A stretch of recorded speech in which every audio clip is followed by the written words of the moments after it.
Damai sejahtera Allah yang melampaui segala akal, kiranya mengawal hati saudara-saudara sekalian di dalam Kristus Yesus Tuhan kita. Amin. Selamat hari Minggu saudaraku, selamat hari Paskah bagi kita semua.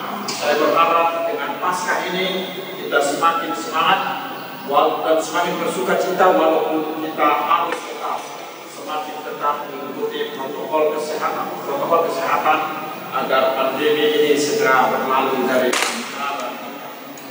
Saudaraku, di hari sukacita Pesta Paskah yang pertama ini, firman Tuhan yang akan dibacakan untuk kita adalah dari Injil Lukas pasal 24 ayat pertama hingga ayat yang ke-12. Saya bacakan untuk kita. Tetapi pagi-pagi benar pada hari pertama minggu itu, mereka pergi ke kubur membawa rempah-rempah yang telah disediakan mereka. Mereka mendapati batu sudah terguling dari kubur itu, dan setelah masuk, mereka tidak menemukan mayat Tuhan Yesus. Sementara mereka berdiri termangu-mangu karena hal itu, tiba-tiba ada dua orang berdiri dekat mereka, memakai pakaian yang berkilau-kilau. Mereka sangat ketakutan dan menundukkan kepala. Tetapi kedua orang itu berkata kepada mereka, "Mengapa kamu mencari Dia yang hidup di antara orang mati? Dia tidak ada di sini. Dia telah bangkit. Ingatlah apa yang dikatakannya kepada kamu ketika Ia masih di Galilea, yaitu bahwa Anak Manusia harus diserahkan ke tangan orang-orang berdosa dan disalibkan dan akan bangkit pada hari yang ketiga." Maka teringatlah mereka akan perkataan Yesus itu. Dan setelah mereka kembali dari kubur, mereka menceritakan semuanya itu kepada ke-11 murid dan kepada semua saudara yang lain. Perempuan-perempuan itu ialah Maria dari Magdala dan Yohana dan Maria ibu Yakobus, dan perempuan-perempuan lain juga yang bersama-sama dengan mereka memberitahukannya kepada rasul-rasul. Tetapi bagi mereka, perkataan-perkataan itu seakan-akan omong kosong, dan mereka tidak percaya kepada perempuan-perempuan. Sungguh pun demikian, Petrus bangun, lalu cepat-cepat pergi ke kubur itu. Ketika ia menjenguk ke dalam, ia melihat hanya kain kapan saja. Lalu ia pergi, dan ia bertanya dalam hatinya, apa kiranya telah terjadi. Demikian firman Tuhan. Saudaraku yang dikasihi Tuhan Yesus Kristus, di pengakuan iman rasuli kita mengatakan bahwa Tuhan Yesus itu mati dan dikuburkan. Pertanyaannya, mengapa harus mati dan mengapa harus dikuburkan? Yaitu supaya Tuhan Yesus langsung berhadapan dengan iblis di markas besarnya itu. Kita tahu bahwa kematian adalah upah dosa kita, dan markas besarnya kematian itu adalah kuburan. Di sanalah Tuhan Yesus berperang dan mengalahkan si iblis itu. Karena kemudian Yesus bangkit, iblis itu KO, dan Yesus keluar dengan kemenangan besar.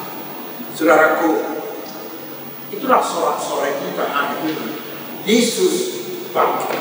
Dia benar-benar bangkit. Iblis dan dosa dan kematian yang adalah musuh utama dan musuh terakhir kita telah dikalahkan. Karena itulah saudaraku, sama seperti pemazmur di epistel tadi, kita harus berseru, pujilah Tuhan, hai jiwaku, pujilah Tuhan, hai jiwaku. Saudara-saudaraku, karena itulah kebangkitan menjadi sentral bagi kepercayaan kita. Karena tanpa kebangkitan Yesus tidak ada iman. Di atas kebangkitan Yesus itulah iman kita dibangun. Gereja ada karena ada kebangkitan Yesus. Dan kebangkitan Yesus itu memberi kita kepastian akan keselamatan kita, bahwa hidup setiap orang percaya tidak berakhir lagi di kuburan, tetapi berakhir pada hidup yang kekal bersama dengan Allah di sorga. Maaf saudaraku bila saya berulang-ulang meyakinkan kita bahwa itulah keunggulan kekristenan kita dari agama-agama lain. Tidak ada kepastian keselamatan sepasti itu selain di dalam kebangkitan Tuhan Yesus. Karena itulah kita harus merayakannya dengan sukacita.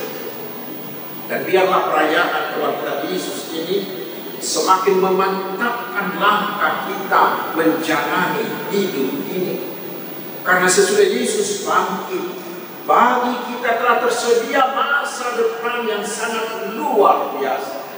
Sehingga saudaraku, biarpun di dunia ini kita mengalami banyak penderitaan atau pergumulan atau kegagalan, tetapi hari ini Yesus mengatakan, aku telah menang, kamu pun harus menang. Mari saudaraku, hadapi masa depan yang penuh dengan tantangan, yang penuh dengan onak dan duri ini bersama Yesus yang bangkit dan menang itu, supaya kita juga dimenangkan. Saudaraku, peristiwa kebangkitan dinasti ini mempertontonkan kepada kita bagaimana orang percaya harus menghadapi masalah. Bila kita membaca paralel dari perikop ini di Injil Markus, dikatakan di sana bahwa ketika murid-murid perempuan berjalan menuju kuburan, sebuah pergumulan muncul di antara mereka, yaitu siapakah yang akan menggulingkan batu itu. Mereka orang-orang lemah, mereka adalah perempuan sementara batu penutup kubur itu sangatlah besar dan sangat berat sekali. Ditambah lagi batu itu disegel, batu itu dijaga oleh tentara-tentara Romawi. Mengurus izin untuk membukanya harus melalui birokrasi yang sangat-sangat panjang dan pasti sangat mahal. Itu yang membuat mereka gelisah. Siapa yang akan menggulingkan batu? Bagi mereka itu mustahil.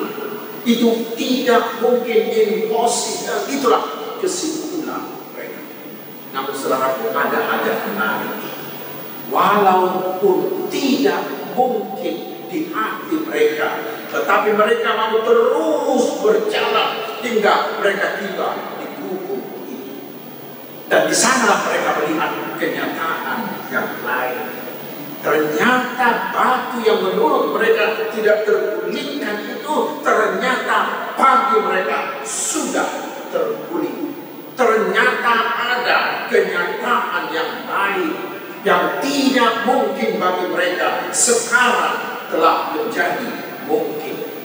Kematian juga dosa dan iblis yang menurut ukuran manusia tidak bisa dikalahkan. Ternyata saudaraku, di hari Paskah itu mereka telah dikalahkan.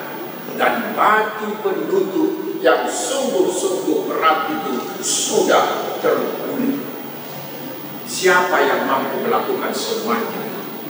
Hanya satu, yaitu Tuhan Yesus yang sudah bangkit. Tuhan Yesus sang pemenang yang maha kuasa. Saudaraku yang bergembira bersukacita hari ini kita diyakinkan bahwa kebangkitan Yesus memberikan kita pemahaman bahwa apa yang sebelumnya bagi kita tidak mungkin, sekarang oleh kebangkitan Yesus segala-galanya menjadi mungkin. Karena itu bagi setiap orang percaya yang mengimani kebangkitan Yesus, kita akan selalu percaya sepenuhnya akan firman Tuhan yang mengatakan bahwa bagi Tuhan tidak ada yang mustahil. Bagi Tuhan tidak ada yang tidak mungkin.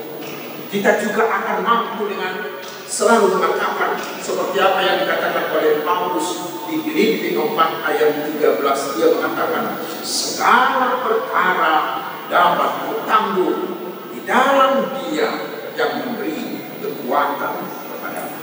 Karena itu saudara, yakinlah bagaimanapun besarnya batu-batu yang menindih kehidupan kita, bagaimanapun besarnya batu-batu yang membebani hidup kita, terutama akibat pandemi COVID-19 ini, atau karena persoalan bisnis, persoalan pelayanan, persoalan keluarga, persoalan anak-anak, persoalan studi, dan lain-lain. Sekarang kita diyakinkan bahwa Tuhan Yesus yang bangkit itu mau menggulingkan batu-batu itu untuk saudara.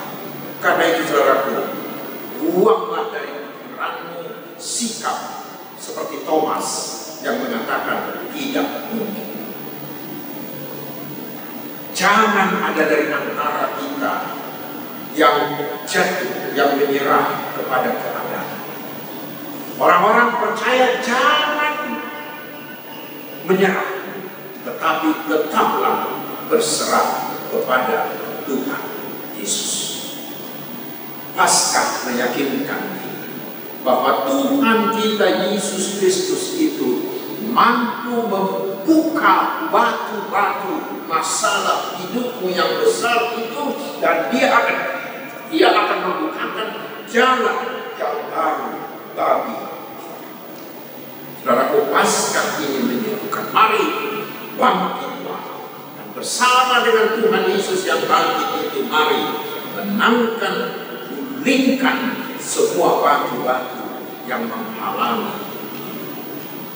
Selanjutnya saudaraku, firman Tuhan hari ini memberi kita kepastian bahwa segala penderitaan, segala kesedihan, segala kekecewaan, bahkan kematian termasuk pandemi virus COVID-19 ini tidak lagi permanen, tetapi semuanya hanya bersifat sementara, sama seperti judul lagu yang dahulu itu mengatakan, badai pasti tertawa. Karena itu saudaraku, Paskah ini berpesan, jangan pernah lagi mau terkubur oleh penderitaan, oleh kesedihan, atau oleh kekecewaan, karena semuanya itu akan berakhir. Bahkan kematian sendiri bagi orang-orang yang percaya, kematian itu hanyalah rest in peace, hanya tidur di dalam kedamaian sebentar saja. Mengapa? Karena kebangkitan Yesus telah mengalahkan kuasa dosa, kuasa iblis, dan kuasa kematian yang menjadi biang kerok dari segala kekacauan hidup ini. Semuanya itu telah dikalahkan oleh kebangkitan Yesus. Karena itu, setelah Paskah ini, kita harus semakin bersemangat.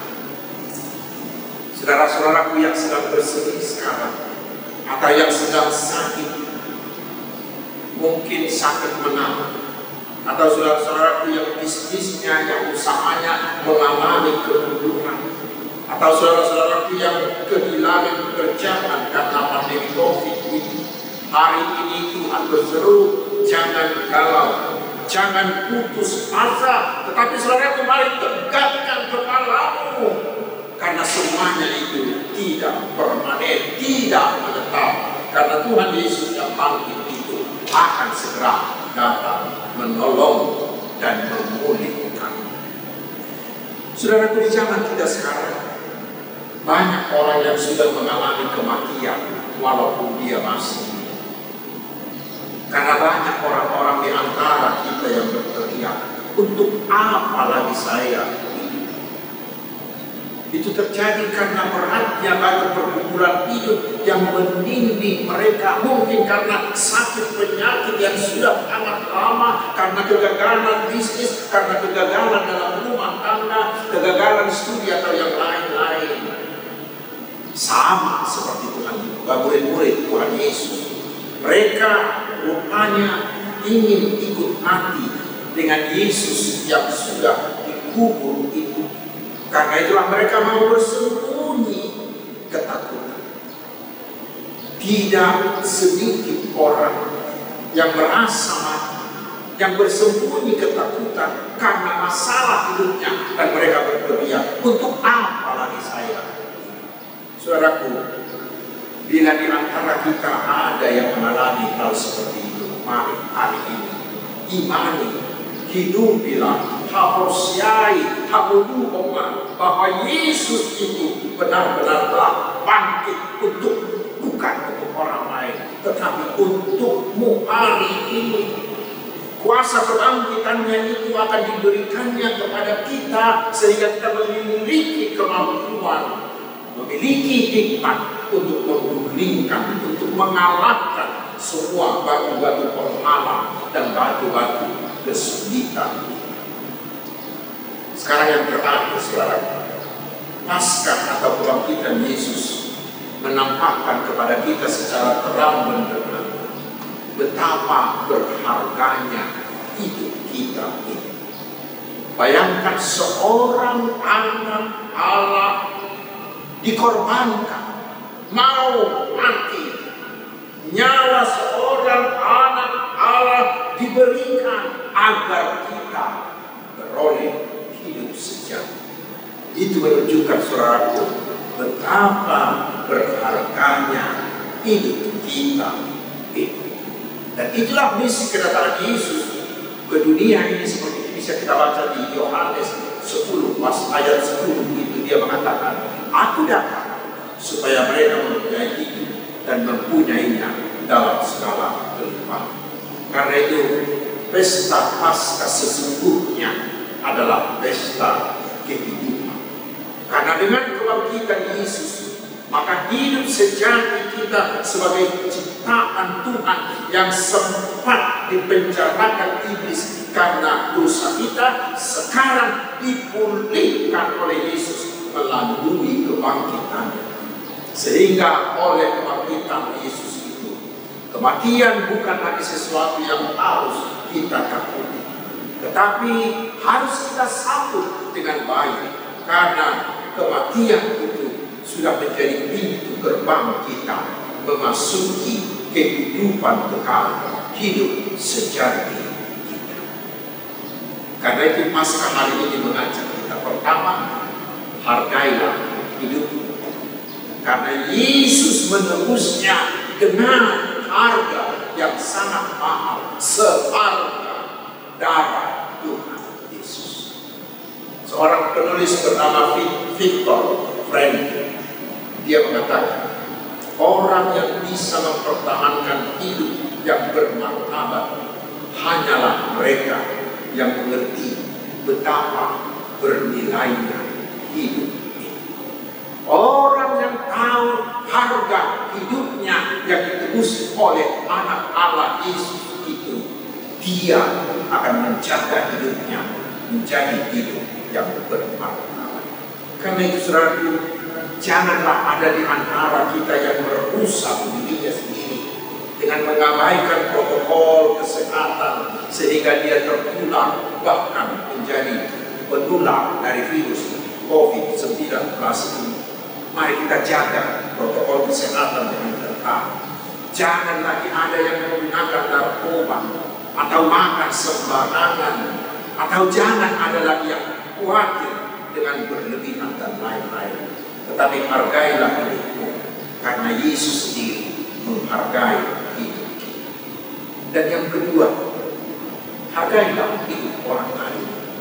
Bila kita sudah menjadi murid Tuhan Yesus, maka teladanilah Yesus yang mau memberi hidupnya untuk menghidupkan orang lain, bukan sebaliknya. Karena itu hari ini kita diajak, mari lestarikanlah alam semesta tempat kita hidup ini, agar menjadi tempat yang penuh damai sejahtera bagi semua umat manusia dan juga keturunan-keturunan kita. Lalu kasihilah sesamamu manusia. Bapak Paus Benediktus 16 pernah mengatakan begini, setiap orang Kristen harus terus berjuang harus terus berkarya membawa kehidupan bagi semua orang. Jangan ada satu orang pun dari antara kita yang menjadi alat-alat kematian, tetapi jadilah menjadi murid Yesus, membawa kehidupan, jadi alat-alat membawa kehidupan bagi sesama kita. Selamat Hari Paskah, saudaraku. Tuhan Yesus memberkati kita. Amin. Mari kita berdoa.